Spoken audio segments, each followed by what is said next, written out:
Grande Ricardo. Opa, opa. Nossa, rapaz. Eu tô com menos cabelo e você tá mais grisalho, hein? Tô enganado? A luz engana. A luz não é a luz, eu brilho, né? Você também tá prateado, tá bonito. Até Muito bacana, tá? vou ajeitar aqui, ó, para não ficar parecendo Isso. que eu já sou um senhor. Ah, imagina. São senhores. Aqui, você sabe que aqui em Portugal todo mundo é tratado como senhor. Na primeira vez que me trataram como senhor, eu devia ter 17 anos, para uma criança que me tratou, eu me senti muito mal. Aqui em Portugal você não se sente mal, porque todo mundo é tratado como senhor, independente da idade. Muito bom. Ah, bacana. Bacana você estar por aqui, fazer a apresentação rápida aqui. Uhum. O Afonso Carvalho ele sempre teve. A gente é, de certa forma, contemporâneo, apesar de ser muito mais jovem do que eu. Ele estava começando na carreira de empresário, eu já era da indústria já há algum tempo, mas sempre reparei ali uma capacidade muito grande, um desejo muito grande de se estabelecer, enfim, de botar essas ideias para fora. E finalmente, quando a gente começou a conversar mesmo a Vera, foi mesmo na época do Diogo, né? Uhum. Porque. E da Beth também, né? Um pouquinho antes. Uhum. Mas eu quero que você, antes de mais nada, me fale uma coisa. Como é que a música entrou na tua vida? E me explica essa coisa da tua ligação com a própria Beth, de sangue, que eu quero dizer, e com o Mário Lago também, não é isso? Bom, primeiro, o maior prazer de poder estar aqui contigo. Você é um cara que foi tão importante aqui na nossa. É uma figura tão importante na nossa Obrigado. indústria fonográfica, mesmo não estando dentro de uma gravadora, mas você é um grande realizador, um grande criador. E quando Obrigado. eu comecei a pensar em música lá atrás ainda, eu ficava acompanhando as pessoas que eram diretores de gravadora, a turma de A&R, e meu grande sonho era estar perto dessas pessoas, porque era a oportunidade, né? De você poder fazer com que um trabalho de um artista em início de carreira pudesse acontecer. E isso sempre foi muito bacana, porque eu vi você investir em novos artistas, né? Eu lembro na época do Farofa Carioca, aqui no Rio de Janeiro, Isso? né? Você estava Uhum. ali com o olho clínico, já vendo ali seu Jorge despontando. Tá. E aí é muito legal estar aqui contigo, Ricardo. Você é em Portugal, mas parece que hoje em dia nada é mais distante, né? Navegar é Né, claro. preciso. Não, na verdade, você acaba descobrindo que, claro, que a tecnologia aproxima e ela está deixando a gente. Fatalmente, se estivéssemos no Rio, talvez não tivéssemos tendo a oportunidade de conversar como estamos conversando agora, né? E isso é uma coisa muito boa. E a intenção desse espaço aqui é trazer para o centro de cena as pessoas que às vezes não ficam no centro de cena por opção, né? Porque a Aham. gente é de bastidor. Apesar de eu ver que você, no outro projeto aí, está começando a ganhar o palco e fazer umas danças, umas essas travoltices, eu já vi, mas a gente é de backstage, né? Mas eu acho que Exato. mesmo assim de backstage é muito importante trazer essas pessoas para a luz, porque o nosso trabalho sempre foi colocar as pessoas à luz, né? Uhum. E é bom a gente trazer as pessoas, não das sombras, mas trazer do backstage para o palco. É. E a ideia é um pequeno museu da imagem do som do Ricardo Moreira, aqui, bem pequenininho, bem humilde. Nada, mas a Mas gente me está conta aqui aí, você... para poder contar a história e falar de música. Então, você me falou duas coisas, né? Você primeiro perguntou, enfim, do meu início, né? Do meu trabalho com música. E hoje eu sou empresário do Diogo Nogueira, do Fernando Rosa, de novos artistas. Estou cuidando da turnê e da volta de Baby Pepeu, que vão sair com trabalho a Olha, partir agora que de maravilha, abril, hein? né? Que maravilha. E fui 15 anos empresário da Beth Carvalho e trabalhei com Bezerra da Silva, fui produtor durante a década de 90 de diversos artistas, dos Engenheiros do Havaí, do Paulo Ricardo RPM, Lulu Santos, Bethânia, trabalhei com João Gilberto. Então eu tive uma escola boa antes de montar o meu próprio escritório, né? Porque eu fui produtor de muitos desses artistas, produtor executivo na estrada. Mas eu, Uhum. de fato, minha grande referência na música e nas artes sempre foi o Mário Lago. Mário era meu tio-avô, então era uma figura que era muito emblemática para mim, porque o Mário Lago foi o primeiro artista multimídia do Brasil, de verdade. Porque Mário É jogava verdade. nas 11. Mário era ator, Mário era poeta, Mário era escritor, Mário era radialista, Mário era, enfim, um cara politizado, engajado. Então, assim, era uma referência realmente nas artes e na vida. E dentro da escola, ali no Pedro II, né, você começa a desenvolver ali um pouco de para onde você quer ir, e a coisa me levou muito para o teatro. Eu me formei em artes cênicas. Eu sou formado, a minha formação é de teatro. Eu me formei em 1990, com 18 anos eu era ator profissional, mas logo a música me puxou, né? Eu tinha também nessa época lançado 2 livros de poesia, então eu estava num outro lugar e fui convidado a trabalhar dentro do escritório que cuidava da carreira dos engenheiros do Havaí e do RPM. Então eu fui para a estrada achando que sabia muito de produção por conta do que a gente fazia no teatro, no sarau, no grêmio do colégio, mas quando eu fui para a estrada trabalhar realmente com grandes profissionais, no mainstream mesmo, no show business, é que eu fui entender aquela engrenagem e eu aprendi fazendo, né? Foi ali. Numa época que não é que não tinha WhatsApp, não tinha celular, né? Não é que não tinha e-mail, não tinha computador, porque quem tinha o computador na época era o empresário. A turma da produção trabalhava com o telefone discado. Então, assim, a gente não está tão velho, mas isso está tão próximo, tem tão pouco tempo. Eu estou falando ali de 93, 94. Então, assim, a minha entrada na música se dá através do teatro, da poesia e através do movimento estudantil, porque eu estava na Uni na época que recebi esse convite. E já muitos anos depois, já empresário com o meu escritório, eu conheci a Beth Carvalho no momento que ela estava sem empresário, no momento especial da carreira dela. O Carvalho é coincidência? O Carvalho é coincidência. Que não é, né? Acabou não sendo, né? Acabou por não ser. Acabou não sendo. Beth se tornou uma grande amiga, mas com certeza, tanto o Carvalho quanto o Mário Lago foram importantes para me aproximar da Beth. Porque quando ela me conheceu, eu era Afonso Carvalho, ali já teve uma proximidade, uma ligação. Quando ela soube que eu era sobrinho neto do Mário Lago, que era um grande querido dela, mais ainda. Quando ela viu que eu era... Os dois de esquerda, né? Os dois de esquerda. Amante do samba, porque, enfim, o samba também sempre teve nas nossas vidas, né? É difícil um brasileiro, um carioca, não ter o samba nas veias. Então, acho que tudo isso me aproximou muito, muito da Beth. E aí, enfim, fui empresário dela nos últimos 15 anos da vida dela. E foi uma parceria muito, muito importante, né? E a Beth foi a tua primeira artista? Não, como empresário? Não, eu já tinha... Eu ali em 97, deixo de ser produtor executivo, tendo trabalhado com esses artistas todos que eu te falei, e monto meu escritório, começando a empresariar artistas novos na cena do Rio de Janeiro. Por isso que eu estava ligado no Farofa Carioca, por isso que eu estava ligado em você e no Max ali na Poligram, porque eu estava ali saindo com os meninos do Forró Sacana. Se lembra do Forró Sacana? Eu estava ali antenado nos meninos do reggae, do Dread Lion, no Roger, naquela cena aqui no Rio de Janeiro. Então eu comecei a me tornar empresário ali de artistas novos. Logo na sequência, eu me tornei empresário do trio nordestino, o tradicional trio nordestino. Depois eu me tornei empresário do Bezerra da Silva. Eu fui um dos últimos empresários do Bezerra. O Bezerra tem que ser um capítulo do nosso papo, mas vamos lá. Pois é, não, eu tive uma passagem muito rápida com o Bezerra, mas com as suas passagens sempre rápidas, mais lendárias, né? E aí foi isso. O Bezerra, eu trabalhei com ele, fui aos mocotós da terça-feira lá no apartamento dele. Eu sei muito o que é trabalhar com o Bezerra da Silva. O lado bom e o lado ruim. Eu tive uma experiência muito rápida com o Bezerra. Infelizmente, ele já estava bem senhor, já bem idoso, mas a gente fez algumas coisas juntos e muito me impressionou no Bezerra. Vou ajeitar esse negócio aqui que tá caindo, só um minuto, Ricardo. Só aqui no celular.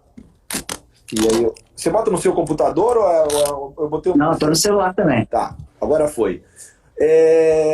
Me impressionou no Bezerra o seguinte: eu comecei a conversar com a Regina, esposa dele, claro. e ela começou a me falar de números de venda do Bezerra.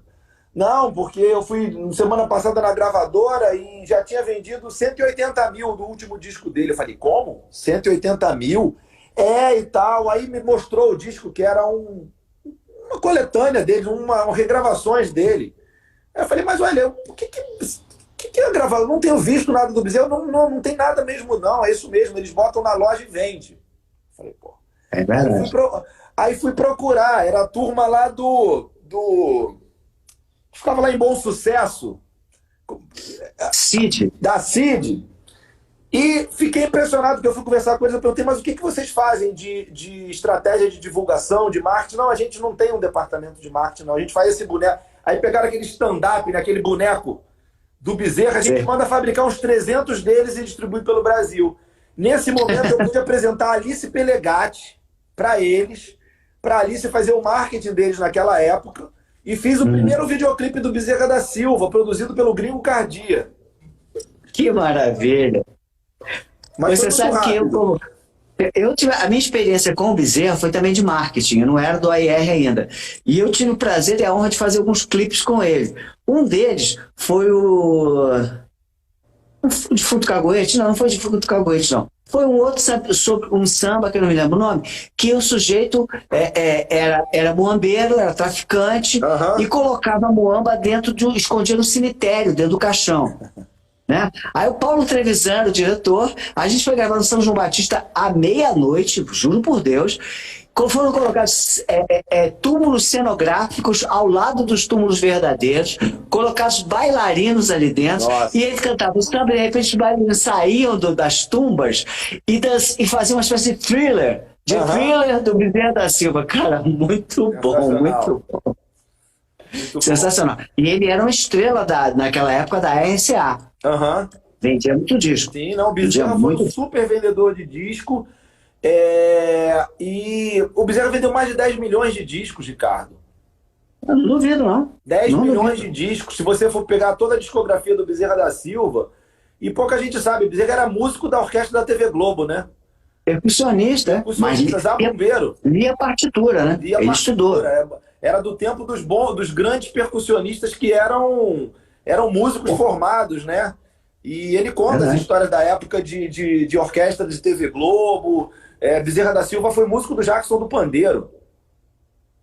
O cara tinha a divisão na cabeça. Ele tinha a divisão do Jackson, a divisão do Coco cantando samba, né? Ele era excepcional, um grande intérprete. Então a tua experiência foi pequena com ele, passou Foi rápido. muito rápido. O Bezerra da Silva foi um artista que eu trabalhei ali, talvez por um ano, e logo depois ele veio a falecer. Mas foi muito interessante ter tido essa oportunidade de trabalhar com o Bezerra, porque também ter trabalhado com o Bezerra, quando eu fui ter esse papo com a Beth Carvalho, além de eu ser Carvalho, neto do Mário Lago, e de ter essa relação com o samba, o fato de eu ter sido empresário do Bezerra, tipo, me credenciou também, sabe? Deu Aquela credibilidade, né? então Afinal de contas, você tem um pezinho aqui no samba, né? Então, até nisso foi bom. você sabe que a Beth Carvalho, eu guardo a Beth Carvalho com muito carinho no coração, porque ela foi muito importante em alguns pontos da minha carreira. E talvez ponto alto é uma coisa que pode ser pequena para as outras pessoas, mas quando eu estava fazendo, eu e Adriano de Martino criamos o Samba Social Clube, como você sabe. Sim. Quando nós estávamos fazendo uma entrevista para servir de extra para o DVD, ela falou que eu e Adriano de Martins éramos sambistas. Eu falei, segura, você sabe o que você está falando, Beth Carvalho? E ela estava, não, só pelo que vocês já fizeram pelo samba, vocês já merecem ser. Ela me colocou uma faixa etérea de sambista. Eu fiquei muito orgulhoso disso, porque o samba na minha vida, talvez seja parecido com você.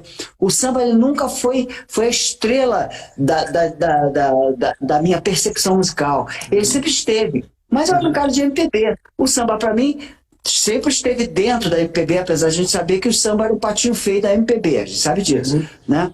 Mas sempre esteve. E eu nem tenho sambar, cara, mas eu amo o samba. E ela ter me dito aquilo foi assim uma coroa. Era o patinho feio da MPB, mas foi quem sustentou as gravadoras durante muitos anos, né? Sem dúvida. A Beth falava sempre isso para mim. Ela falava, enfim, era uma época de vender 500, 600 mil, 1 milhão de discos. Ela contava ali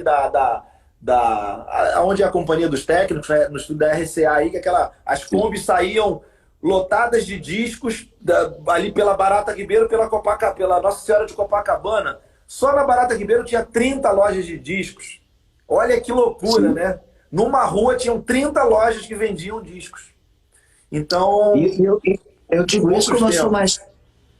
Como eu sou um pouco mais velho, nós somos temos talvez mais de 10 anos de diferença entre nós, e eu vivi também um outro, por isso eu posso dizer que o samba era tido como patinho feio, porque existia uma rádio chamada Nacional FM, que era uma rádio, na verdade, estatal, Rádio FM, Darcy Marcelo, o cara que estava lá, e era uma rádio que todo mundo que gostava da MPB ouvia, e para você ouvir Beth Carvalho era muito difícil. Você ouvia o Paulinho da Viola, de vez em quando o Martinho da Vila, uma vez por outro uma Clara Nunes, para ouvir a Beth e os outros sambistas, o fundo de quintal, nada disso acontecia. Era mesmo tratado com certo preconceito, né? O samba. Mas era patinho feio no sentido da história mesmo. Na verdade, era um cisne, não era um pato. O samba é o cisne, porque se você vê muito bem, do samba surgiram coisas. Tudo que veio do samba se tornou gigante fora do Brasil. A bossa nova veio do samba, e o nosso disco mais importantes da história americana é os Tanguetes, que é um disco de bossa nova com Tom Jobim, com João Gilberto. O Sérgio Mendes partiu do samba, o Jorge Ben, mas que nada partiu do samba. A gente não tem notícia, com todo respeito ao rock and roll nacional, do rock and roll nacional ter sido entrado para Billboard, ter ficado na parada do top 20 da Billboard, mas o samba esteve. Então, cuidado, hein? É mais para cisne do que para pato. É isso aí.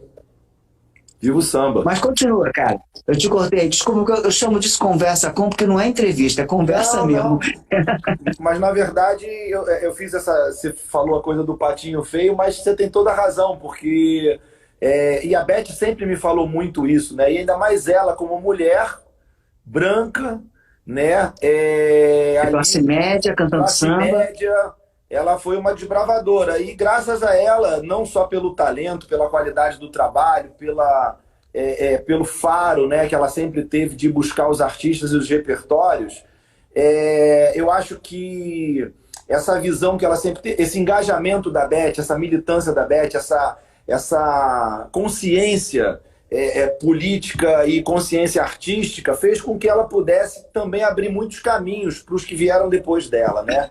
Então a Beth foi essa desbravadora do samba e ela sempre contou sobre isso, sobre a luta que era para poder ter respeito, né? O samba ser respeitado. Então isso ia desde o camarim que davam para o sambista ao camarim que davam para os outros artistas, né?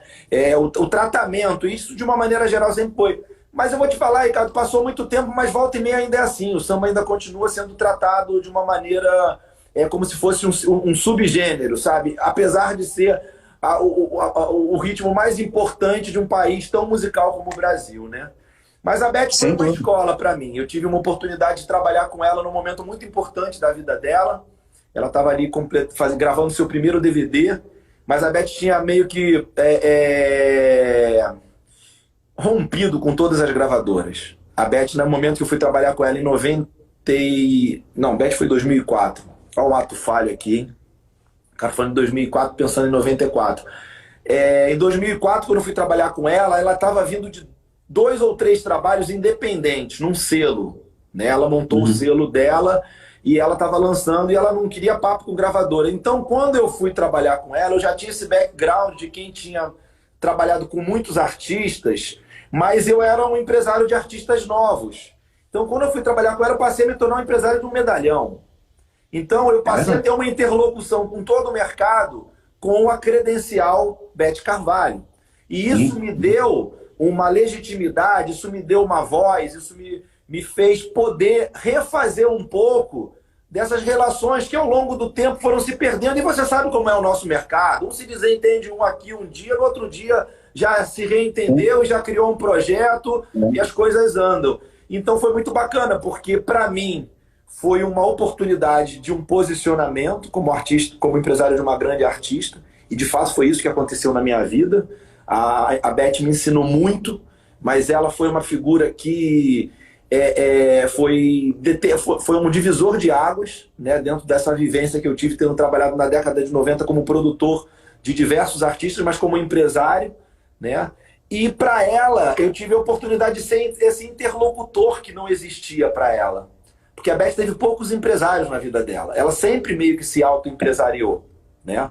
É verdade que a gente sabe, a exceção do Ney Barbosa, que por acaso foi marido dela, mas era um profissional, porque eu gosto muito do Ney, ele é um excelente agente, ele não é só um cara que vende shows. Os outros que eu conheci na minha estrada eram todos uma pessoa que ela botava para cuidar. Era um preposto, né? Nunca era um interlocutor, conforme você falou, um cara que fizesse interface real dela com o mercado, tanto a parte das gravadoras, como montar os projetos. Você talvez tenha sido, de todos, o mais independente, porque você não tinha nada com ela a não ser o vínculo, claro. Cresceu a amizade, cresceu o respeito, não é disso que eu estou falando. Mas você não era marido, não era namorado, não era nada. Você era empresário, o cara que cuidava da carreira. E como é que era cuidar da carreira de uma pessoa com tanta personalidade? Pô, vou te falar, já trabalhei com muito artista, mas Beth Carvalho tinha personalidade saindo pelo ladrão, cara. Rapaz, quando eu fui ter o primeiro papo com ela, e eu conversei com algumas pessoas sobre isso, né? Pô, a Beth tá me chamando para conversar, para bater um papo.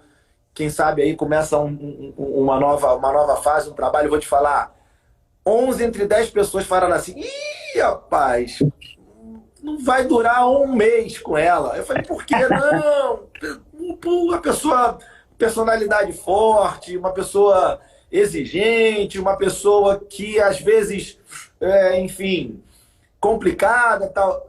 Ricardo, nada disso.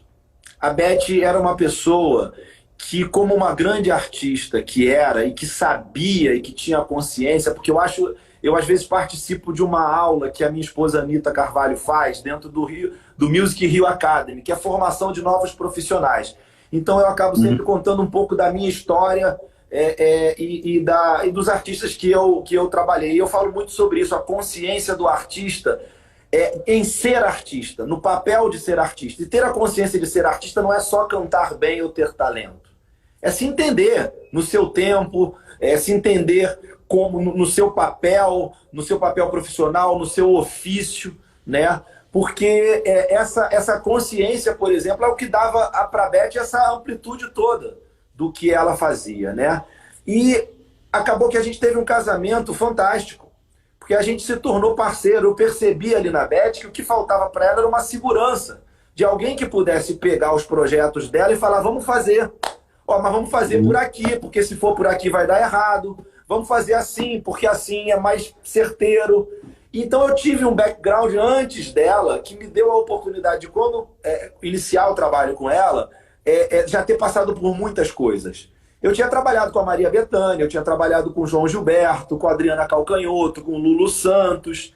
Então, mesmo que eu não tivesse sido empresário desses artistas, eu vivenciei muitas coisas. Eu vivenciei o empresário desses artistas tratando com a gravadora e eu percebendo o que tinha de bom no que ele fazia e o que tinha de ruim no que ele fazia, né, para poder lidar com isso. Então, assim, foi uma relação muito positiva, muito feliz. Eu comecei a trabalhar com ela em 2004, quando ela gravou o primeiro DVD Madrinha do Samba. Aliás, a gravadora não tinha, era a Indie Record, não tinha conseguido lugar para ela gravar o DVD. Então ela ia gravar no Scala. E o Scala já estava numa decadência enorme, o Canecão não tinha data. E aí eu fui na casa dela, essa história engraçada, que ela falou, olha, uma vez eu fui no Rival, e o Rival estava com tanto mofo, que eu comprei 2 vaporetos e mandei vaporizar o Rival inteiro. Então você faz o seguinte, você vai lá no Scala, vê como é que tá aquilo lá. Bom, o Rival, para quem está nos assistindo, o Rival é tipo 1/10 do que é o Scala. Quando eu entrei no Scala, o Scala era só mofo. Eu falei assim, bom, fudeu, meu primeiro trabalho com ela, eu já não vou conseguir, virei um vaporizador. E aí eu liguei para a Valéria Golela no Canecão e falei, Valéria, eu preciso de uma data. Aí a Valéria, não tem a data. No dia seguinte a Valéria me ligou e falou assim, pô, teu santo é forte, hein? Por quê? Porque eu consegui a data. Aí eu liguei para a Beth e falei, Beth, tem uma notícia para te dar. Na verdade tem 2 notícias, uma boa e uma ruim. Então me dá logo a ruim, depois você me fala a boa. Falei, a ruim é que o Scala é mofo puro, não vai dar para vaporizar aquilo lá. É mesmo? Aí eu já esperava tal. E qual é a boa? A boa é que eu consegui o Canecão.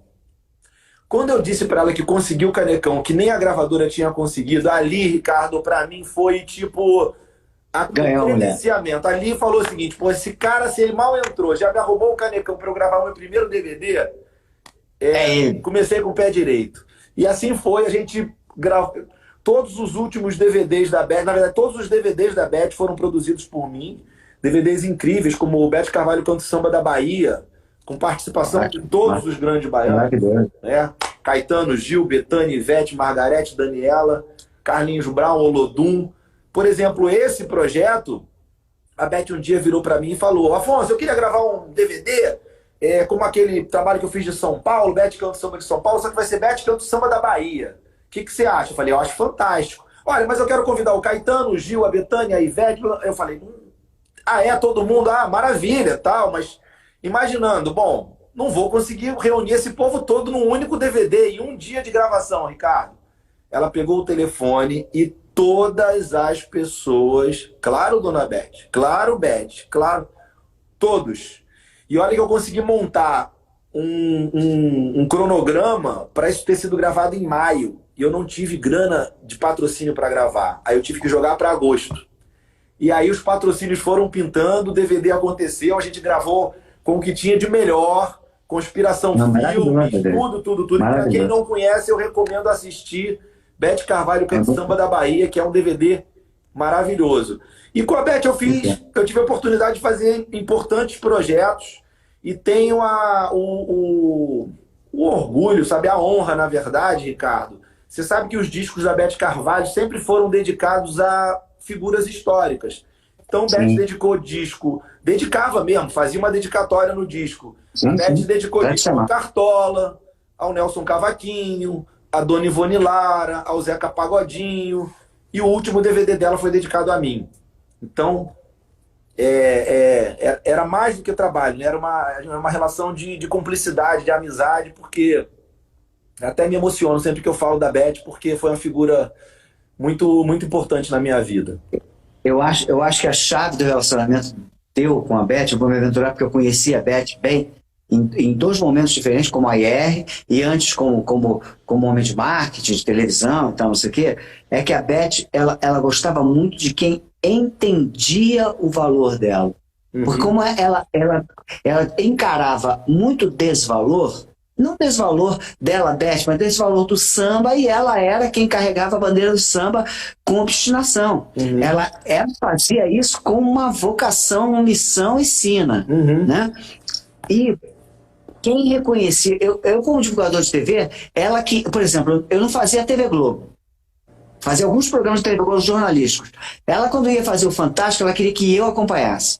Quando ela ia fazer o Globo de Ouro, ela queria que eu acompanhasse. Por quê? Porque ela sabia que eu sabia do valor dela. Ela sabia que eu poderia representá-la. E eu acho que você, quando chegou lá e conseguiu o Canecão, e já vinha credenciado pelo Carvalho, pelo Serra, quando isso tudo aconteceu, isso veio te referendando na cabeça dela. Ela pensou assim, pô, esse cara sabe quem eu sou, realmente ele sabe quem eu sou. Então esse cara me representa. E você não deixou a peteca cair, né, irmão? Você só, na verdade, ela podia estar enfrentando um ocaso total na carreira, se estivesse com outra pessoa, e ao contrário, ela ficou participando do showbiz na linha de frente, o tempo todo, criando projetos bacanas, muito bacanas, projetos lindos, municipal, projeto da Bahia, enfim. E ela era uma mente criativa do cacete, a mulher tinha um monte de ideia. Ela e a Ivete Sangalo é uma das duas artistas que mais entendem de repertório para si próprio que eu conheço. Ela sabia tudo. A gente ia assistir aqueles bate-bolas como espectador, né? A gente votava lá e tal, mas pô, só tinha samba bom. Explica aí o que era o bate-bola, não sei se as pessoas sabem. O bate-bola é um processo que não sei, poucos artistas devem fazer. Mas a Beth, ela reunia um repertório para gravar o disco, mas ela gravava muito além do que realmente ia ser gravado. Ela pegava todas as composições, gravava. Eu participei do bate-bola de um disco que foi o nosso Samba Tá Na Rua, que foi o último disco de estúdio dela, que aliás ganhou um Grammy. Marcou o reencontro dela com o Rio do Hora, que ela também estava... Eu ajudei a promover o reencontro dos dois. É um disco fantástico. que ela estava cantando como nunca. Esse disco também eu recomendo que as pessoas ouçam. O Nosso Samba Tá na Rua.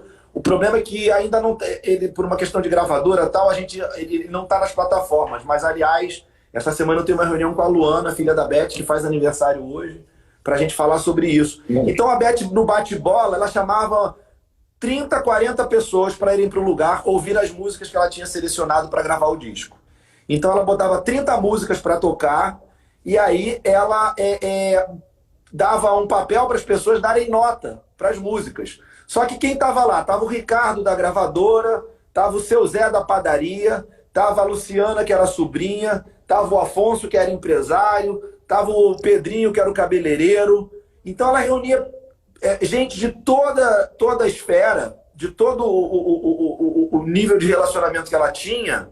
Era o mapa da sociedade. É o mapa da sociedade. E olha que interessante, né, Ricardo? Quem faz isso hoje em dia? Ninguém. Então não é à toa que ela foi nos lugares certos para buscar os repertórios.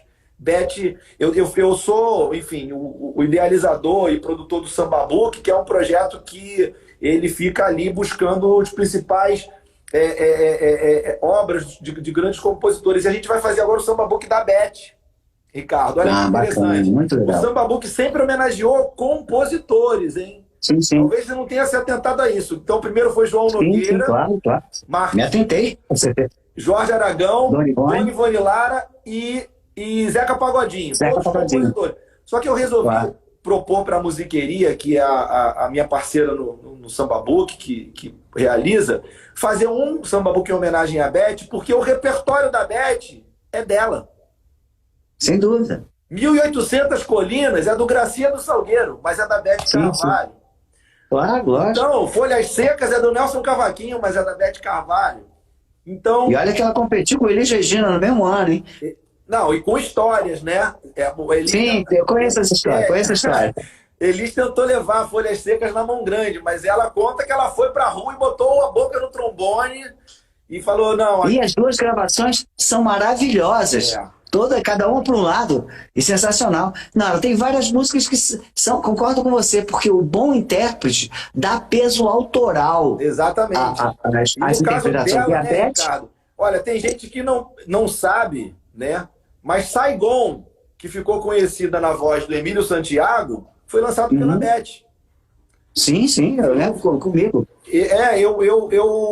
Para mim foi uma surpresa, porque para muitas coisas da música eu não fui um pesquisador tão com uma história como a tua, de pesquisa mesmo. Eu vivenciei muita coisa, mas Saigon para mim foi uma música que o Emílio lançou e que foi um grande sucesso na voz do Emílio Santiago. Aí um dia eu descobri que a Beth que tinha lançado. Na verdade, essa música foi gravada pelo Cláudio Cartier, que é um dos autores. Não aconteceu nada. Depois ela foi gravada pela Beth Carvalho, se não me engano, Coração Brasileiro, o disco. Que também não teve muita repercussão. Não teve repercussão. E ela tem uma música, a Beth tinha uma coisa bacana que eu achava, que ela trazia tudo pro samba. Quando ela regravou oh meu Deus do céu, vim tanta areia, andei. Andança. Fala aí. Andança. Ela também botou um surdo, ela tirou da toada e botou um surdo. E ela botou também um surdo marcando Saigon, que era uma balada, era uma toada também. E ela fez aquela coisa personal, eu achei aquela música linda, eu já tinha ouvido com o Cláudio Cartier, no tempo dessa rádio que eu te falei, Nacional FM. Tocou, mas não aconteceu nada. E depois, ela que trouxe essa música para a vitrine de novo, né? Ela deixou essa bola quicando. Né? É verdade. Aí. Mas então, assim, eu que sou um cara meio purista, assim, com conceitos, eu não fico nem um pouco incomodado de você eleger a Beth Carvalho como uma autora dentro do teu projeto Samba Book, que é um projeto excepcional, maravilhoso. Eu tenho um programa aqui, você deve saber, chamado Casa do Samba, aqui na Tropical FM em Lisboa, que eu faço com o Nuno Bastos e com o Alfredo Galhões, nosso amigo comum, e, sabe, a gente, outro dia eu toquei Andança, fiz um preâmbulo da nota para explicar, porque ela começa... Enfim, a Beth Carvalho é absolutamente indispensável. O Diogo acabou de gravar Andança no último trabalho dele, Samba de Verão. Depois dá uma olhada dá uma ouvida nessa canção. Muito bacana, ficou muito boa na voz dele também. Vamos entrar então no Diogão, no Diogo Nogueira. O Diogo Nogueira, na verdade, eu conheci o Diogo Nogueira, olha, o cara vai falar, esse cara é velho pra cacete, mas é verdade, vou fazer o quê? Eu trabalhando um dos discos Pelas Terras do Pau-Brasil, do João Nogueira, e fui a um churrasco, não sei o quê, de lançamento na casa, no Recreio. E o Diogo Nogueira era um guri lourinho sentado no colo da mãe, um menino. Menino mesmo, devia ter, sei lá quantos anos, 6, 7 anos, talvez 10, não me lembro. E foi o único momento que eu tive contato com o Diogo. Depois, passou-se muito tempo, com o teu trabalho, eu lembro que eu estava no Universal e a gente quase contratou o Diogo. Quase. É. Teve uma conversa inicial. Na verdade, a gente tomou. Eu dei um abraço no Max Pierre como contratado. E coisas do destino, né, ô Ricardo? As coisas quando são para acontecer, né? A Beth também. Foi graças a Beth que eu comecei a trabalhar com o Diogo Nogueira. Eu conheci o Diogo na casa da Beth, num dos aniversários dela, ali, acho que em 2004 ou 2005. Tava aquela roda de samba e de repente eu nem tinha muita noção da existência do Diogo, não. Naquele momento o Diogo era o filho do João Nogueira, que tinha um filho chamado Diogo Nogueira, mas que não cantava por ali e tal, jogava bola. E aí tô na mesa com a Anitta, minha esposa, de repente eu vejo um cara cantando assim, sobressaiu na roda de samba. Aí eu levantei e falei, aquele cara ali. Eu falei, eu acho que esse aí é o tal do filho do João Nogueira. E aí fiquei ali perto, né? Levantei, fui para perto da roda de samba para ficar acompanhando mais de perto e tal. A Beth gravou o DVD dela no Municipal, eu tive uma aproximação com ele nesse momento, porque ela convidou ele para tocar. E um dia ela virou para mim e falou assim, o Diogo precisava ter um empresário assim igual você. Aí eu falei, você acha, Beth? Pô, a artista normalmente às vezes tem ciúme um do outro, né? Eu falei, mas se ela tá me botando essa pilha, ela vai ser uma pessoa muito importante, como ela foi para tantos artistas, para poder ajudar a carreira de um artista novo a acontecer, né? E aí eu chamei o Diogo para uma conversa. E aí o Diogo veio meio desconfiado, tal. E eu falei para ele que queria, realmente, se ele estava querendo fazer um trabalho sério, se ele estava querendo seguir esse caminho, porque o Diogo ele queria ser jogador de futebol, essa é a grande verdade. Pois é, era a pergunta que eu tenho que encaixar. Eu sei desse desejo dele de ser jogador de futebol, parece que imitando o espelho na música, ele também machucou o dedo, força de expressão, e não pôde continuar, né? Na verdade, Espelho, enfim, aí é um outro capítulo dessa história, porque Espelho parece que foi feita do Diogo para o pai dele, né? Enquanto foi construída pelo João Nogueira para o avô. Mas aí o Diogo não deu muita importância naquele momento, e aí ele encontrou, aí a Beth me perguntou, e aí? E o Diogo? Eu falei, Beth, conversei com o Diogo, mas o Diogo não tá querendo muita coisa não, sumiu, não deu sinal. Ela, o quê? Deixa comigo. E ela encontrou com o Diogo no dia seguinte, Ricardo. E o Diogo que me conta isso. Que ela deu um esporro nele. Falou, você tá maluco, cara? Eu levei a cara dela. Anos. Eu tô falando porque ela falava isso pra todo mundo. Eu levei 40 anos pra achar um empresário decente. O cara tá te procurando pra conversar. No dia seguinte ele foi no escritório. E de lá pra cá a gente tá junto. E é um trabalho que eu me orgulho muito também, porque a gente construiu toda essa história do Diogo ali. Tem gente que acha que o Diogo surgiu da noite para o dia, não é verdade. O Diogo ficou 2 anos aí na labuta, nos botequins, nos bares, ia para São Paulo para tocar com banda local, e até ele gravar o primeiro DVD. Que foi uma época interessante, porque você estava na Universal e numa dupla lá com o Max Pierre, e o Max convocou o Diogo e a mim para uma reunião que queria fazer um trabalho em homenagem ao João Nogueira. E eu fiquei na época um pouco na dúvida, vai ser lançado num trabalho em homenagem ao João Nogueira, será e tal, mas enfim, para um cara novo, estar dentro de uma grande gravadora já é um início importante, né? Não dá para você ficar muito cheio de dedos, e eu tava ali tateando. Aí fomos nos encontrar na Universal, o Max falou do projeto, programamos data de gravação, escolha de repertório, tudo, nos abraçamos, só faltou tomar champanhe. Saímos de lá, o Diogo feliz da vida porque tinha sido contratado pela Universal Music. Uma semana depois o Max me liga e diz, olha, tivemos umas mudanças de planos aqui, então isso era março de 2007, Ricardo. Então o seu disco vai ter que ficar para o ano que vem. Como é que tu vai chegar para um artista em março de um ano, um artista jovem, e vai dizer, ó, sabe esse trabalho que você ia fazer agora? Então daqui a um ano você vai gravar. Aí eu falei pro Max e falei, Max, muito obrigado, mas eu só não tenho certeza se daqui a um ano a gente vai estar liberado para gravar com vocês. Mas vida que segue, tá tudo certo. O Diogo ficou arrasado. E 15 dias depois, o Max tinha sido demitido da Universal. 15 dias ou pouco tempo depois. Aí eu falei pro Diogo, falei, olha como é que são as coisas.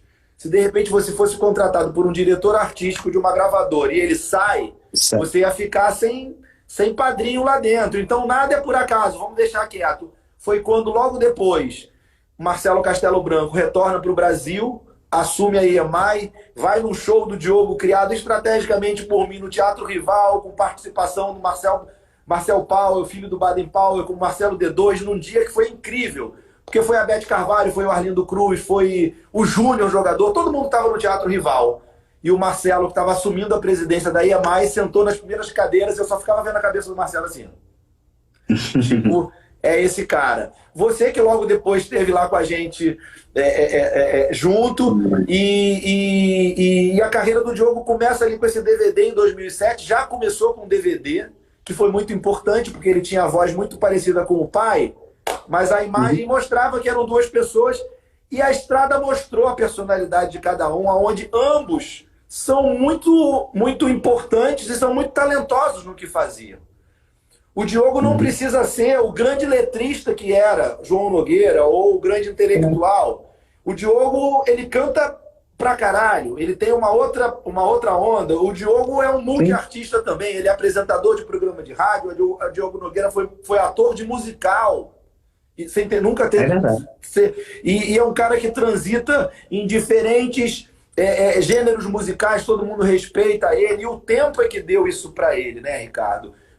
Aos poucos, no início ali, aquela desconfiança, parece com o João Nogueira, mas é porque é bonito. Aí quando ele começou a ganhar os sambas enredos da Portela, ganhou 4 anos seguidos, e o samba foi pra Avenida e ganhava 4 notas 10, aí meio que a turma começou a ter mais cuidado ao falar do Diogo. Aí o segundo disco dele é indicado ao Grammy, ganha um Grammy. Aí o Chico Buarque faz uma música inédita e liga pra ele, ô Diogo, eu fiz uma música. Poxa, que Chico Buarque, porra, tá, porra. Você gravar uma música do Chico é maravilhoso. Você gravar uma música inédita do Chico, com o Chico te ligando pra gravar, realmente, definitivamente não é pra qualquer um. E mais, a música é sensacional, Ricardo, que a música Sou Eu, né? Que é uma outra dica que eu falo. Pra mim é uma das últimas melhores músicas da safra de sambas do Chico, que eu acho. E aí a coisa seguiu, o Diogo foi para Cuba, gravamos DVD em Cuba. Nessa época ainda se vendia CD e DVD, e o Diogo foi um grande vendedor. Então foi esse cara que foi construindo junto com o escritório, junto comigo, e sempre muito cúmplice na parceria. Que isso que eu acho que é um dado importante para se destacar na relação de artista e empresário, que é a cumplicidade. Quando existe essa confiança no trabalho, na construção do trabalho, naquilo que as coisas acontecem e no que um propõe para o outro, a coisa flui de uma outra maneira, né? E a gente tem essa relação. Agora, o Diogo é um cara que a ascensão dele está toda ligada ao teu trabalho, desde o momento zero, né? E se você pega os projetos do Diogo, você vê um crescimento dele como intérprete mesmo, é uma coisa flagrante. Qualquer um tem crescimento, evidentemente, qualquer artista tem, mas assim, é muito notável de um disco para o outro e tal. O Diogo também, ele cresceu num momento em que as gravadoras começavam a se desarticular aos pouquinhos e os AIRs começavam a sair de cena, deixando o papel da gravadora muito mais como uma distribuidora naquele momento, né? E editora, e muito menos como aquele partner, aquele parceiro de AIR, que eu sempre achei muito bom, muito bom. Os trabalhos de AIR com o artista é sensacional, as pessoas não conhecem isso. E passou a não ter. Então, o que aconteceu? Você passou a ser o AIR do Diogo? Passou a fazer essa interlocução? Ricardo, de uma certa maneira, sim. Mas não eu. A gente sempre teve uma estrutura interna que passava fundamentalmente por mim e pelo Diogo na construção dos projetos, né? E você falou um ponto importante, porque durante muitos anos as gravadoras eram imprescindíveis na carreira do artista. Bom, para começar Verdade. pelo nome a gente já vê, né? Gravadora, ou seja, só quem grava é quem tem uma gravadora, né? Sim. Então, um artista, para poder acontecer durante muitos anos, ele precisava ter uma gravadora. Então, o papel do empresário com aquela situação toda ali do final da década de 90, do declínio que as gravadoras tiveram por conta de terem demorado a se integrarem ao digital, por conta da pirataria, aquilo tudo acontecendo, elas passaram a ser uma distribuidora, como você falou. Então, o trabalho dos AIRs ficou colocado em segundo plano. Os AIRs saíram, na verdade. Eles praticamente saíram das companhias.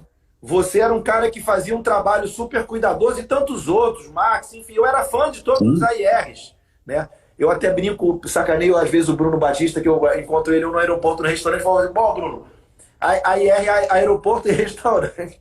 Aeroporto e restaurante. Ou tu tá no aeroporto ou tá no restaurante. Mas esse trabalho de artesanal, né, Ricardo? Que pena que se perdeu no tempo, né? A velocidade das coisas e a falta desse trabalho. Mas eu acho que você compôs isso, né? Compôs esse. Porque assim, alguém tem que fazer esse trabalho. Porque eu sempre tive bronca, é exagero, né? Mas sempre fiquei receoso quando eu vejo assim, produzido por, aí vem o nome do artista. Eu não acho que artista é produtor. Ele pode ter talento para, junto com o produtor, junto com o AIE, conduzir. O disco é dele, pô. É ele que tem que decidir, não é isso que ele está falando. Mas assim, é muito solitário o artista tomar todas as decisões. E as gravadoras, por muito. Eu peguei essa fase, pelos 10 anos gloriosos dessa fase, em que a Universal teve em primeiro lugar, a gente era IR de verdade, a gente sentava para ouvir o repertório inteiro, ajudava o artista a decidir, não obrigava o artista a gravar nada, mas parava projetos que a gente não acreditava que deviam receber o investimento da gravadora. Paramos alguns. Falava, aí não dá para botar dinheiro, minha gente, vamos conversar sobre outra coisa. Né? Mas assim, essa interlocução era muito saudável para a carreira do artista. Então acho que você, de certa forma, fez esse papel, cara, porque senão ele não estava aí. Na verdade, acabou que exatamente esse papel que a gravadora acabava cumprindo, de marketing, de AIR, de estratégia, de investimento, passou a ser feito pelo escritório.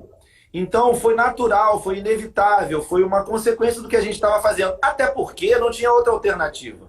Ou a gente fazia e seguir em frente, ou a gente ia depender de um momento onde era muito difícil, estava muito difícil, não tinha dinheiro. O Diogo não foi um artista que cresceu na base do investimento financeiro, não. O Diogo cresceu na base do trabalho, na base da sustentação, da base de ter um bom show, de ter um bom artista no palco, de ter discos bem gravados, de ter um repertório eclético. Então, eu costumo dizer o seguinte, com certeza a gente errou muito em muitas coisas, óbvio, mas a gente acertou demais. Porque senão o Diogo não estava onde está. Um artista com prestígio, consolidado, que faz o que quer. Ricardo, eu pedi rescisão do contrato com a Universal. Há 2 anos atrás. Falei, olha, gente, do jeito que tá, não tá bom aqui nem para mim, nem para o Diogo. A gente está indo nessa. Obrigado. Tudo bem? Obrigado. Quem é que pede rescisão de um contrato? Ainda faltava um DVD. Eu ainda falei para eles, olha, vocês têm que gastar muito dinheiro para fazer um próximo DVD. Não precisa gastar, não. Deixa que a gente gasta. E a gente saiu de lá. E você quer saber, Ricardo? O ano seguinte foi o ano de maior rentabilidade que a gente teve no Diogo. Entendeu? Nada contra as gravadoras. Eu costumo dizer que... A Anitta está até me corrigindo aqui. São quase 4 anos já que a gente saiu da Universal. Nada contra a gravadora. Inclusive, muitas vezes é muito importante ter uma gravadora. O que eu costumo dizer é o seguinte. Mudam as intenções, né? E se você está numa gravadora pequena, mas está todo mundo ali imbuído, interessado, já está valendo, né? E o que aconteceu com o Diogo foi isso, foi a gente ter assumido também esse papel que foi da gravadora, tanto na discussão sobre os projetos, no AIR, no marketing, em cada coisa que a gente caminhou foi junto com ele. Sabe que um dos meus maiores desejos não realizados era fazer a IR do Diogo. Eu sempre quis fazer. Eu fico olhando as coisas, porque assim, você que ficou muito tempo na estrada com artistas, na estrada que estou falando de carreira, né, não de shows, você fica muito acostumada a entender a alma do artista. Eu ficava assim olhando, falando, não que eu tenha notado qualquer tipo de coisa, isso eu não faria, aquilo ali foi exagero. Não é isso não. É simplesmente porque a mistura do artista com a outra cabeça sempre dá uma terceira coisa. Claro. Não tem jeito. Você tem você foi a IR num determinado momento de uma canção que o Diogo gravou e muita gente acha que é do Diogo, como outras do João Nogueira, que foi Deixa Eu Te Amar. Que foi uma sugestão sua pro... Que bom que você lembra. Lembra? Eu achava que naquele momento, pelo menos, era exatamente o perfil de música que ele precisava fazer. Ali porque o Diogo, entre outras coisas, e ele nunca teve nenhum problema quanto a isso. O Diogo tem música própria, o Diogo tem música autoral, o Diogo tem gravação de toda a nova geração, mas o Diogo nunca deixou de gravar os mais antigos. E ele cumpre um pouco dessa tradição oral de trazer o que aconteceu na década de 70, 80 para 2020.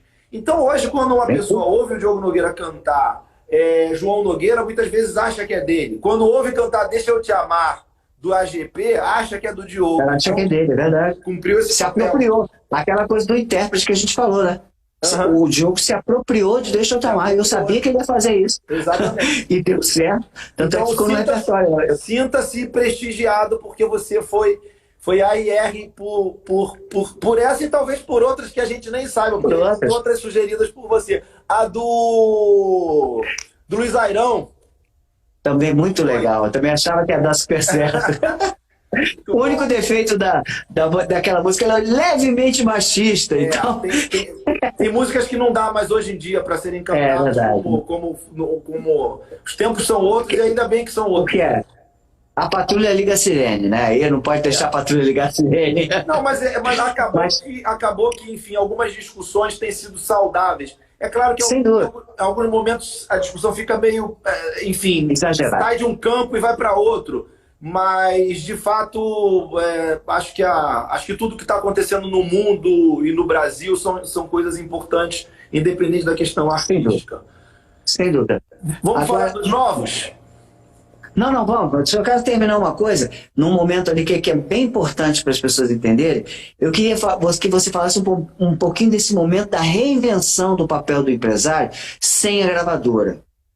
Você ficou ali sem um grande parceiro naquele momento chave e o que veio de insight na sua cabeça? Qual foi o caminho que você trilhou para a carreira continuar acontecendo com todos aqueles custos que eventualmente não, que eram bancados pela gravadora, a gravação do disco, o marketing? Como é que você conseguiu, nesse sufoco, não ter uma solução de continuidade na carreira do Diogo? Ricardo, a minha história vem da independência. Então, eu vim de uma trajetória de quem trabalhou com artistas independentes. Então, você acaba entendendo que para você poder fazer acontecer sem estrutura, você precisa ter criatividade, você precisa ter articulações, você precisa... Eu falo isso também numa das aulas que acontecem no curso da Anitta, que fala um pouco entre você quer ver a banda passar ou você quer fazer parte da banda? Você quer ser... As pessoas falam, não, porque a panela... Não esquece a panela sempre vai ter. Você precisa, talvez, construir a maneira de você ser a própria panela. Então, esse perfil de criar a cena, o próprio movimento do forró, no início dos anos 2000, eu me tornei empresário de uma banda pequena de forró, que era a principal referência na época, eu me tornei produtor de forró. O Malagueta em São Cristóvão, quem criou fui eu. Então eu me tornei produtor da cena para poder inserir o meu artista nela. Então, sempre tive essa característica de fazer sem recursos. E quando eu tenho uma gravadora, ou algum parceiro, ou um artista grande, ou um artista com algum suporte, ficou até mais fácil, porque se eu fazia sem suporte, imagina com suporte. Então, assim, o Diogo, no caso, durante uma boa etapa da carreira dele, ele teve suporte, sim. O Marcelo Castelo Branco, o Jorge Lopes, foram figuras que colocaram o Diogo numa posição de destaque dentro da companhia. É claro que ele colaborou, porque ele vendeu os discos, porque a carreira começou a acontecer, então é aquela velha história, né? As coisas começam a acontecer, a gravadora investe mais. Mas quando a gravadora resolveu sair de cena porque estavam ali com dificuldades econômicas ou quando estava numa situação onde estava talvez com prioridade para outros artistas mais novos, porque é aquela velha história também, né, Ricardo? Enquanto tem alguém chorando, tem alguém sorrindo, né? Sem dúvida. As gravadoras sempre vão ter os seus artistas da hora. Então, num determinado momento, o Diogo Nogueira estava rindo de orelha a orelha. E tinha alguém puto da vida com a EMI naquele momento ali. Então, na verdade, a gente pôde contar durante um bom tempo com suporte, sim, de gravadora, mas o fundamental que fez as coisas acontecerem foi o nosso dia a dia. Tanto que o Diogo é um artista que ele, até Pé na Areia, você não dizia qual era o hit do Diogo Nogueira. E Pé na Areia foi em 2016. Isso é verdade. Talvez o maior hit dele, perdão,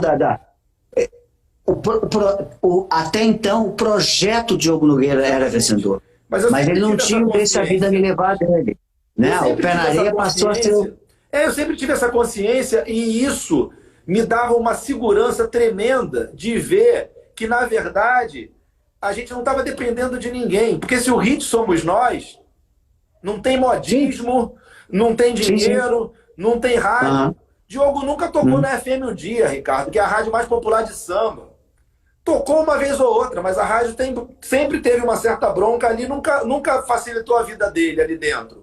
Como é que um artista de samba se consagra no Rio de Janeiro e no Brasil sem tocar na principal rádio de samba? Desafio. É um desafio. E foi um desafio onde ele se consolidou.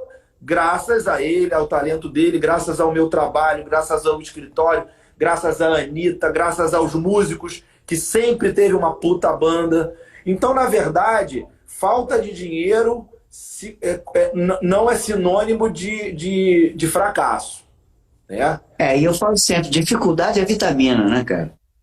Com certeza. Quando você tem a dificuldade, você se reinventa. Mas não quero ficar falando do Diogo, mas eu só queria destacar o teu trabalho, porque paralelo a esse ocaso, vamos dizer assim, das gravadoras como grande parceira de investimentos e também filosóficos, vamos dizer assim, de carreira, paralelo a isso, veio o crescimento das redes sociais, onde o artista começou a depender cada vez mais realmente do marketing, que não fosse o próprio marketing que ele cria. O Diogo é muito participante das redes sociais, e eu queria que você falasse um pouco das redes sociais. Vou te pedir para que fale do Diogo, porque ele talvez seja o melhor balão de ensaio, e também do papel das marcas, como elas chegam, de certa forma, entrando com uma parte do investimento que você tinha, talvez, quem sabe, no passado das gravadoras. É um pouco assim ou eu estou falando bobagem?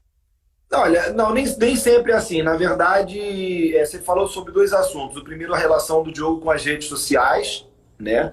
E o Diogo é um cara que desde o início, quando começou a pintar um movimento grande das redes, inicialmente desde lá de trás, ainda com o Orkut, né? Depois o Facebook, depois o Instagram, depois, enfim, os TikToks com tudo, a gente entendeu a importância do escritório ter uma atenção dedicada a isso, né? Então a gente desde o início se preocupava em criação de conteúdo, se preocupava em estar ali dentro daquele movimento de forma ativa, né? E isso, como a gente fez isso desde o início, o Diogo conseguiu ter uma base de fãs muito grande. Hoje o Diogo tem quase 6 milhões de fãs integrados entre as diferentes redes sociais dele, né?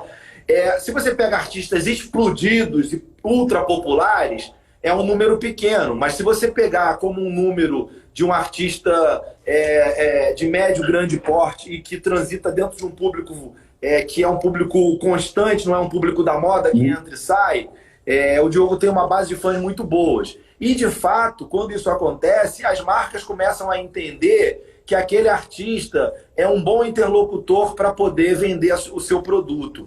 E a gente fez muitas coisas com o Diogo e vem fazendo. O Diogo tem feito uma sequência de trabalhos com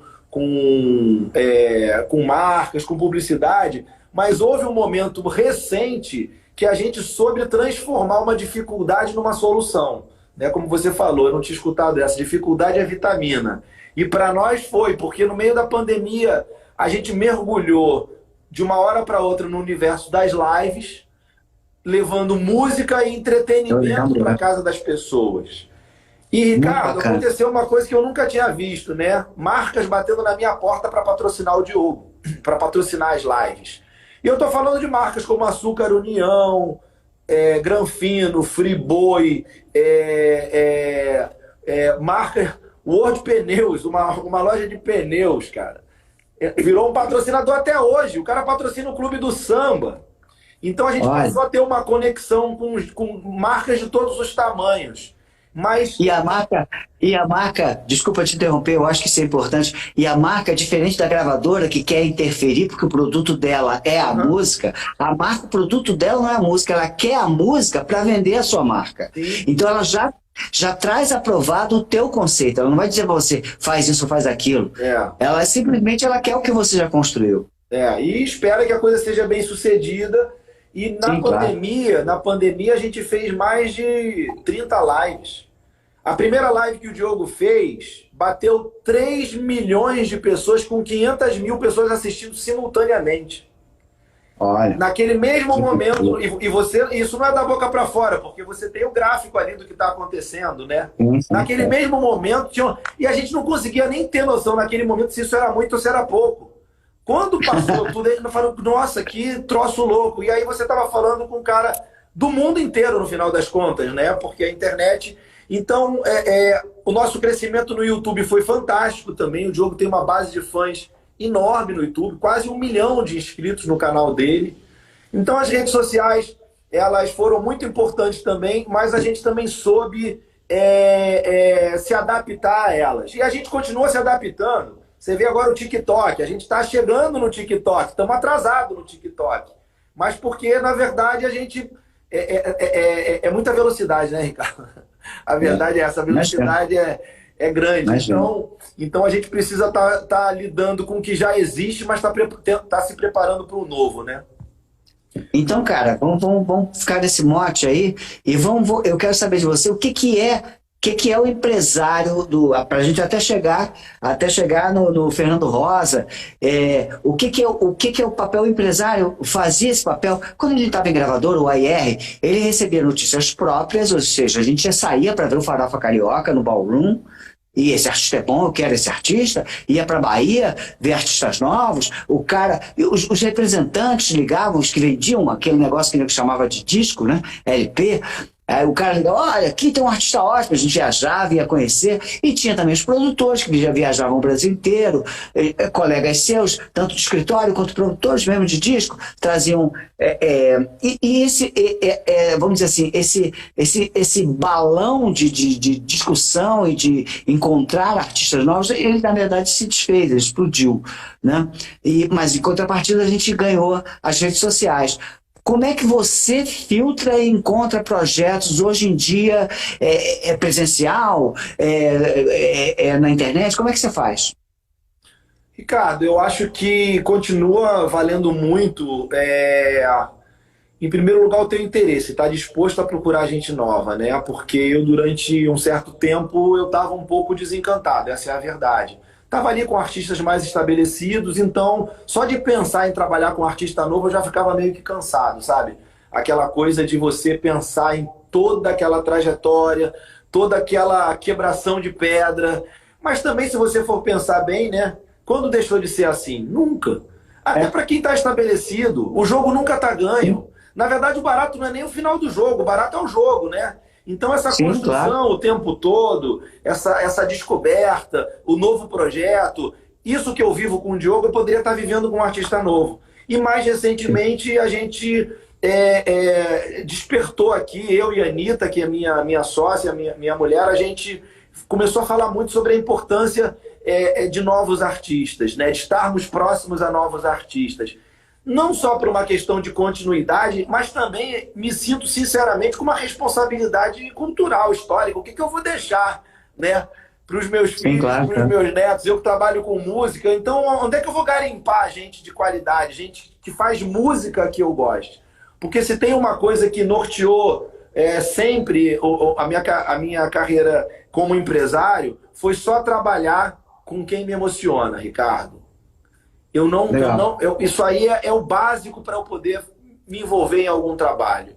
E já tive casos de artistas onde eu tinha um desgaste enorme numa determinada situação, com o próprio artista queria desistir de tudo. Bastava eu ir no show para me inspirar novamente.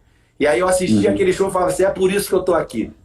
E aí eu lembrava, né, o que tinha me levado até esse artista. Então eu acho que você continua tendo a oportunidade do presencial, né, te fazer ter essa liga, né? Você tá ali no show, a pandemia atrapalhou um pouco, né? Os presenciais ficaram mais complicados, mas voltaram. Aqui em casa mesmo, eu hoje estou morando numa casa aqui em São Conrado que a Anitta promove alguns saraus com artistas novos.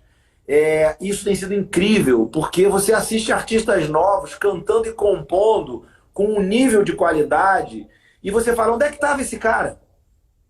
Onde é que estava essa menina? Onde é que estava esse cantor? E no final das contas, sempre estão por aí. E muitos talentos não conseguem ir adiante exatamente por falta de poder ter alguém para puxar, para vir junto. Aí o cara desiste, vai para uma outra carreira. Alguns insistem durante um tempo. Mas a internet também facilitou muito essa conexão.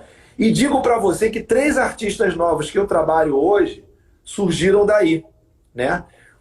Um deles é o Léo Quintela, um cantor e compositor de 24 anos, de São Paulo. O Léo tem 2 metros de altura e tem a voz que canta, em alguns momentos, parece com Belchior.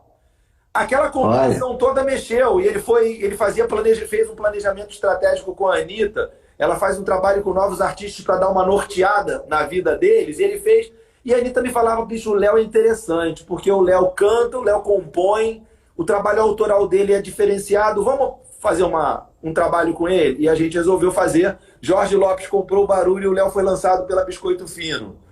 E acabou de ter uma gravação dele que vai entrar na próxima novela das 7 da Globo. Fizemos um Blue Note com ingressos esgotados e o Léo tá vindo aí nos seus 24 anos, chegando com um disco totalmente autoral, com as características dele. Eu contratei o Léo sem ter visto um show do Léo, Ricardo. Mas você conhece a tua esposa bem, né? Pois é. E aí, logo na sequência, ela me apresentou uma outra artista também que ela garimpou, chamada Amanda. Amanda é uma artista que veio da igreja, do gospel, chamava Amanda Rodrigues, que simplesmente fez um rebranding dela a partir de um planejamento estratégico feito pela Anitta, deixa de se chamar Amanda Rodrigues e passa a se chamar Manda. Amanda canta e compõe tudo que faz. Amanda acabou de lançar o disco dela, em parceria nossa com a Sony. Ela está saindo agora com um feat com o Rael, tudo 100% dela. Sensacional o trabalho da Amanda, Ricardo, como compositora, música no disco da Thalita, no filme da Thalita Rebouças. Ela fez uma música para uma ação do Bradesco, provocada pela musiqueria, e o Bradesco ainda não sabia se ia fazer com o Nando Reis, com o Jota Quest, com a Ana Carolina, com o Vitor Clay ou com a Sandy. A Amanda fez a música. Os 5 aprovaram a música, ou seja, eles cantariam a música da Amanda. E eu tô falando do Nando Reis, que é compositor, Ana Carolina, que é compositor, Rogério Flauzino, que é compositor. Acabou que quem gravou foi a Sandy. E a Sandy gravou a música lindamente e tal, mas acabou que entrou na campanha e não foi lançada editorialmente, porque a musiqueria faz esse trabalho de também lançar editorialmente a música. E aí, esse ano, uma outra história, quer dizer, na verdade, no final do ano passado, Amanda, eu faço normalmente um pequeno concurso entre compositores, me mandam 4, 5 compositores, e a melhor a gente escolhe, e esse compositor ganha uma grana, edita a música e tal. A Amanda ganhou de novo. Só que aí o pessoal da Bradesco estava tão apaixonado pela voz dela que falou o seguinte, não, a gente não vai contratar artista nenhum, não. a gente vai contratar a Amanda. E aí a Amanda foi a compositora, a cantora, e a imagem dela foi para o filme da Bradesco. Então são dois artistas novos que nos deram um brilho nos olhos e que nesse pouco tempo, mesmo na pandemia, começaram a trazer resultado. Aí quando você acha que já viu tudo, né, Ricardo? A gente está conversando de música há mais de uma hora, né? E aí a gente fala do início da carreira como produtor, aí a gente fala ali do início do trabalho como empresário com artistas da nova geração, aí depois começando a ter oportunidade de trabalhar com uma medalhona como a Beth Bezerra da Silva. Eu não imaginava que me pudesse acontecer uma das coisas mais interessantes que rolaram nos últimos tempos, que foi ter conhecido o Fernando Rosa. O Fernando vem a ser um dos maiores baixistas do mundo. Eu não o conhecia.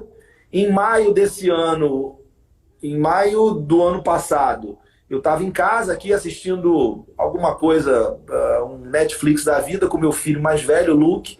E aí vejo um post do Liminha, grande... o Fernando está aqui. Eu vou ter que até poder falar com mais cuidado. Eu ia contar uns segredos, mas eu vou ter...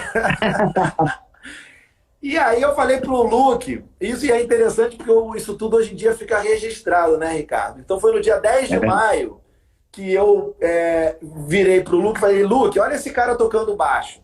E aí o Luke, porra, que foda. Aí eu entrei na página do Fernando e o Fernando publica uma série de vídeos, para quem depois quiser ir lá, Fernando Rosa Bass, de baixo, B-A-S-S, com ele tocando em cima de grooves da música mundial de 60, 70 para cá. E aí eu fiquei fascinado por aquilo. Falei, cara, esse cara eu preciso fazer alguma coisa com ele. E nem eu sabia o que era. Aí mandei um direct para ele no Instagram.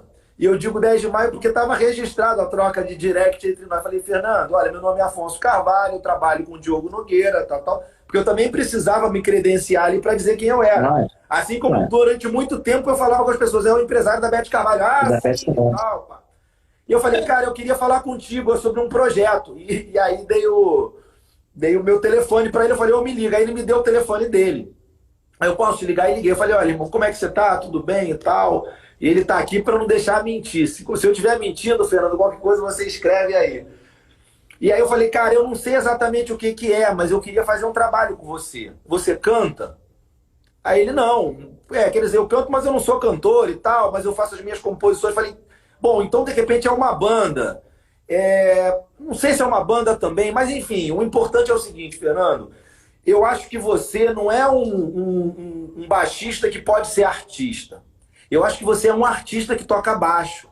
Então eu acho que o teu baixo, ele tem que ser o protagonista dessa história.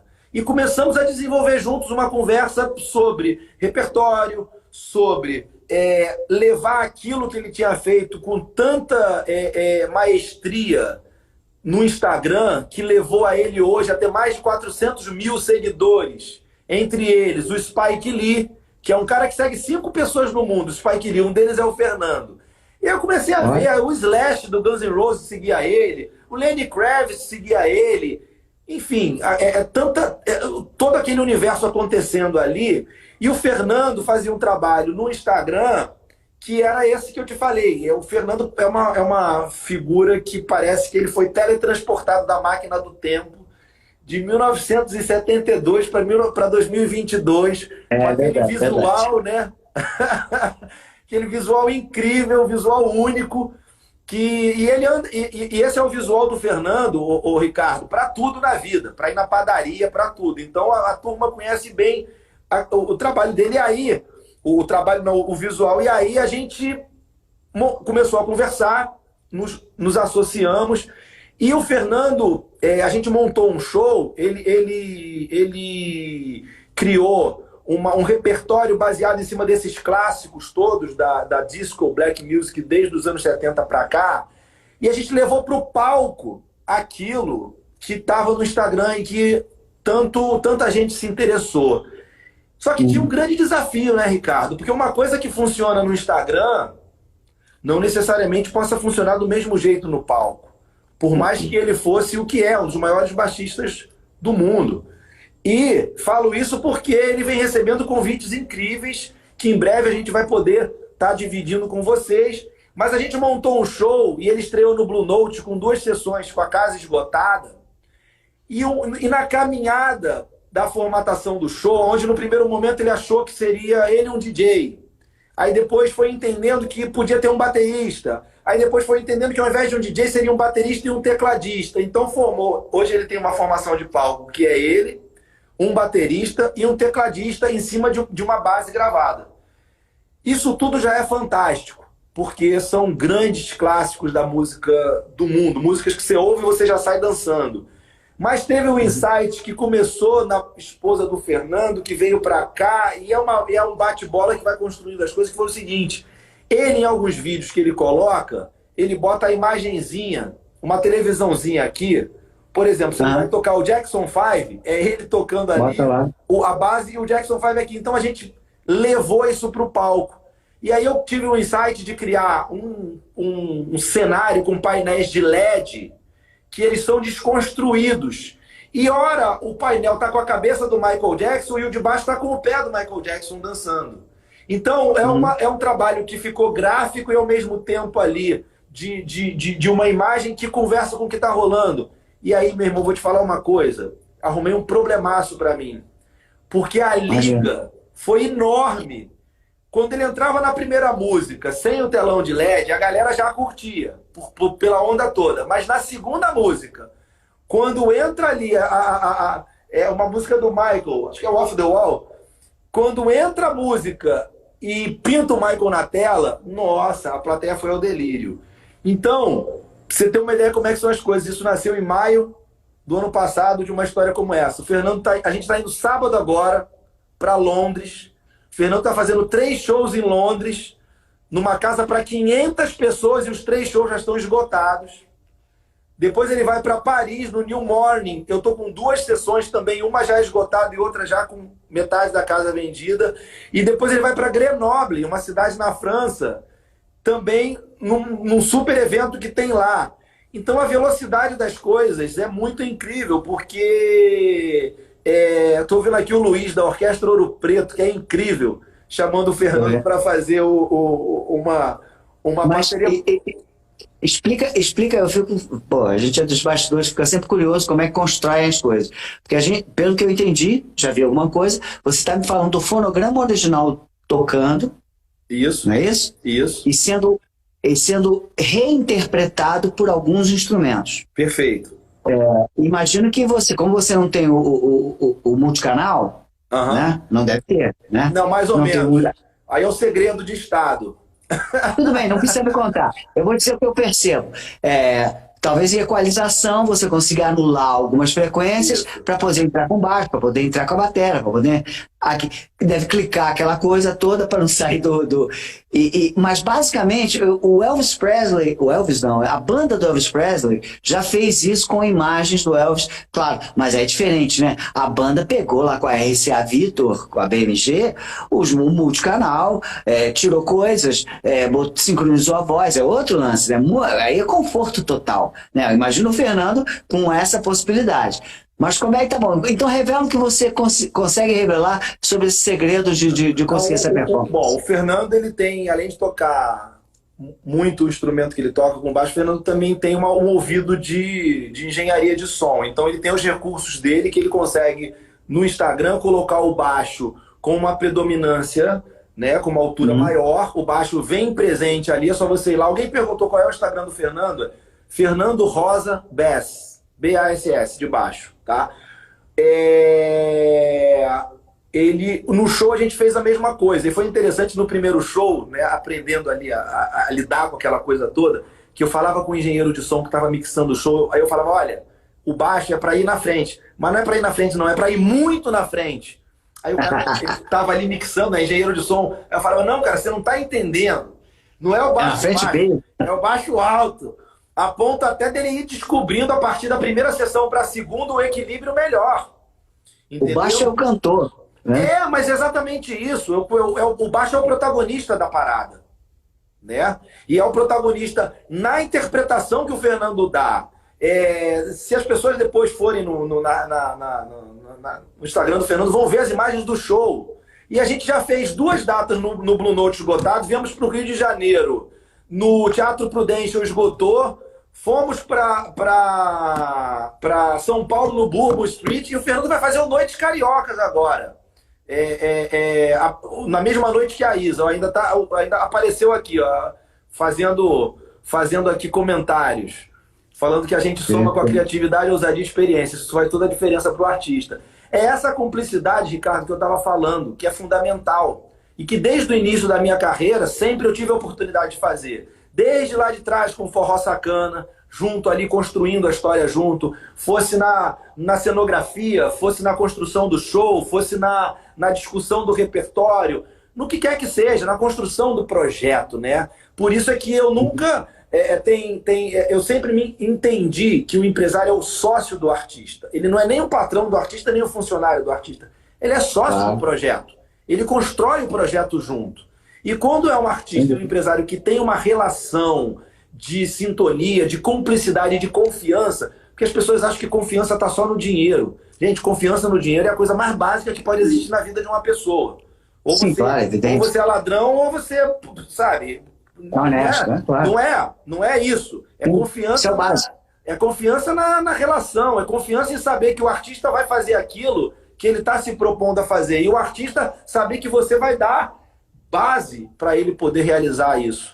Então, acho que esse papo aqui falou um pouco sobre esse curto tempo de 30 anos fazendo música nos bastidores, mas que aprendi muito e com muita gente como você, Ricardo, que lá dentro ali do AIR das gravadoras nos traziam inspirações, né? E nos ensinavam um pouco o mesmo que Beth Carvalho também ensinou, que é garimpar artista, garimpar repertório. Não adianta achar que já está pronto, não está pronto. Aí, falou de Ney Barbosa, que acabou de entrar aí. Ney, você foi citado aqui nessa conversa. Então, pena que eu acho que já está chegando no fim, né, Ricardo? Pô, tá, eu ia fazer a última pergunta, na verdade. Não é uma pergunta, é só uma reafirmação de tudo que você falou. Eu queria, como tem muito artista novo que também me segue, eu acabei de lançar um conteúdo para artista novo, botando para fora a experiência toda desse tempo todo que eu tive de AIR.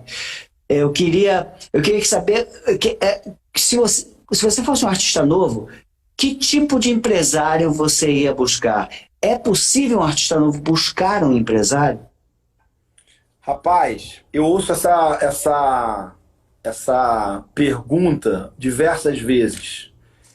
No seguinte contexto, né? Alguém me pedindo uma indicação para um empresário. Porque muitas vezes você não tem oportunidade de poder dar uma atenção maior. E eu costumo dizer para as pessoas, né? Não adianta você estar trabalhando com alguém que não vai ter atenção para você. Hoje existem projetos de formação de novos empresários, de novos produtores, né, como o próprio Rio Academy se propõe a fazer. Mas eu costumo dizer o seguinte, cara, cola em quem te ama. Se no início da tua carreira essa pessoa é o teu melhor amigo que está te dando força, vai com ele, até onde der. Porque não adianta você ter um escritório ou estar num lugar onde você é o último da fila. Eu prefiro que você seja o primeiro da fila de alguém que não é o melhor empresário daquele momento para você. Ou que poderia ser para você. Mas que eu estou falando de um artista em início de carreira, né, Ricardo? Claro. Eu acho que depois que você está consolidado, você vai criar uma afinidade com alguns empresários que estão no mercado, você vai se aproximar para poder ter um relacionamento e aí a partir daí surgir. Mas para um cara novo, ou ele é um cara muito fora de série e que vai conseguir atrair empresários que estão estabelecidos no mercado, né? Ou ele não vai conseguir ter um escritório. Então, para mim, fundamentalmente, como para mim, o que me interessa é a paixão, como eu te disse, eu só trabalho com quem me emociona, isso é verdade, e eu trago isso como não como como é que se diz? Como é natural, é sincero, é verdadeiro. Eu considero a mesma coisa para um cara que está procurando alguém. Se ele não achar alguém que ame ele, que ame o trabalho, que vai se dedicar, que vai vestir a camisa, que vai dar o sangue, né, que vai brilhar os olhos, então eu acho que é por aí. E eu falo muito nas palestras, nas conversas com novos artistas, eu falo, olha, vai aprender a cantar, vai ser mais criterioso com a música que você grava, me ache um nome artístico direito, artista não pode ter bula, não pode ter nome difícil, entendeu? Começa a entender aqui algumas coisas básicas, porque o resto é talento e uma mágica que nem eu nem você vai explicar, né, Ricardo? O pode É uma coisa pequena, né? o pode pirlim-pim-pim ninguém explica, né? É isso. Pô, Afonso, eu vou fazer o seguinte, eu vou te agradecer muito o teu tempo, você é um empresário de sucesso. Você dedicar essa hora e meia, sei lá quanto tempo a gente está, eu sei que é difícil, vou agradecer muito. E vou agradecer isso, vou agradecer também a tua contribuição para a música, cara, porque eu acho que você é dos novos empresários, eu ainda te considero da nova geração de empresários, apesar do leve grisalho nos cabelos, eu acho que você veio para ficar. Você montou a tua estrada, você tem paixão no que você faz, os artistas que você colocou a mão, você levou eles para outro estágio, sempre, né? E considerando a Beth Carvalho, volto a dizer, a Beth Carvalho, se não tivesse tido esse encontro com você, talvez a carreira dela fosse totalmente por acaso naquele momento. Encontrou o parceiro certo. A parceria que você tem com o Diogo, ela é nítida, ela é nitidamente promissora o tempo todo para vocês. Então, assim, a música brasileira agradece a você, agradece ao teu talento, a tua contribuição. Eu que te agradeço pelos comentários, pelo convite.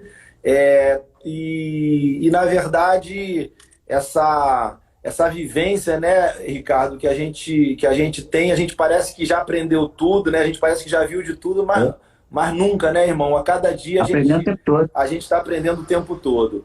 Obrigado pelo convite e que bom que a gente pode ter um espaço para poder bater papo e falar de música boa, papo, né? A história é essa. Então, gente, muito obrigado a todo mundo que esteve aqui com a gente. Eu falei com, tipo Jô Soares, né? Falei com o Afonso Carvalho e pega Enfim. Mas é isso mesmo, cara. Obrigado, gente. E vamos para a próxima. Quem sabe, no próximo a gente está falando desses artistas novos aí, que já viraram seus futuros Diogo Nogueira. Quem sabe, né? Tomara. Vambora. Já até aconteceu um projeto aqui, olha, o Luiz da Orquestra Ouro Preto, que o Diogo fez um trabalho, estava aqui nos assistindo, já convidou o Fernando para fazer a Orquestra Ouro Black, viu, Fernando? E o Fernando já disse que aceitou. Vamos que vamos. Fernando, eu sou pet com ele, hein? Em breve a gente vai em Portugal, o Ricardo. O Fernando vai estar em breve em Portugal. Vamos tomar um vinho, um café, almoçar, jantar, vamos fazer alguma coisa. Precisamos botar o papo em dia. Vambora, meu irmão. Falou. Obrigado. Fica com Deus. Valeu. Grande abraço. Falou. Boa noite.